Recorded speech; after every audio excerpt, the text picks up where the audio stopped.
Ang problema kasi dito, ang nakikita ko, and I was telling this to you guys, mga listeners, earlier, was yung coercion na tinatawag, yung pagsapilitang pagpilit sa isang tao, like for this instance, Speaker Romualdez, na gawin niya yung pinapagawa mo or else there's a threat involved.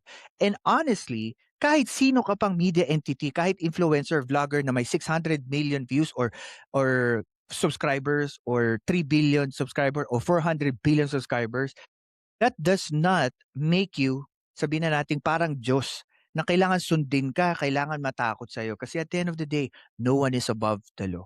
Whether or not you like the government, you like Speaker Romualdez, no one is above the law. Yeah. Correct! That's the best way.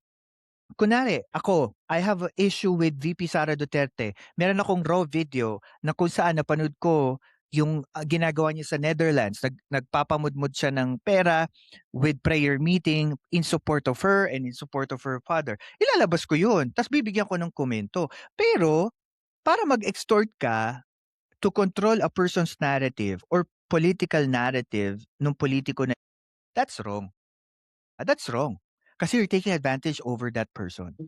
So that's why the narrative of a lot of people, kahit yung mga kaibigan ko po that messaged me before we did this podcast, isa yung narrative na nakikita nila that really this company headed by this corrupt owner is looking forward on a leverage to get more money, 'di ba? Para makuha nila lahat ng pera ng isang politiko with regards to this video, which is wrong.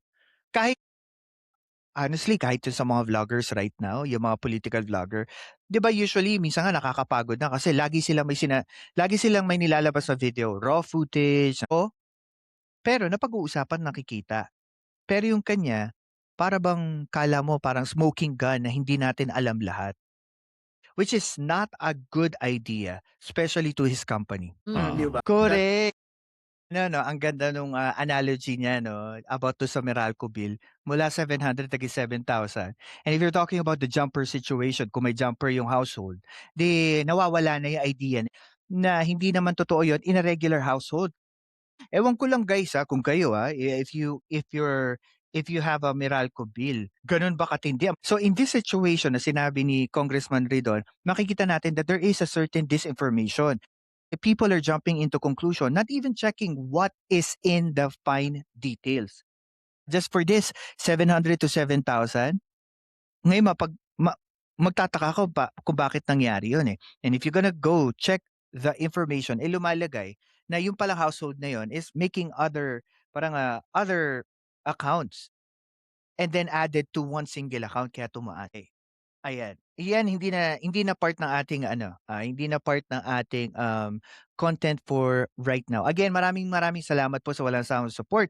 If you like this video, please don't forget to share, like, and subscribe sa ating YouTube channel. And also, use your phone to scan this QR code here para po updated kayo lagi sa ating mga daily posting. Sa mga nandito po, thank you po at hindi ko na nabasa kasi we're on a time limit on our on every podcast that we have so that we can consume as much details. Madilim na makikita mo sa ano no sa mga poste, makikita mo talaga yung jumper matindi. Yun lang.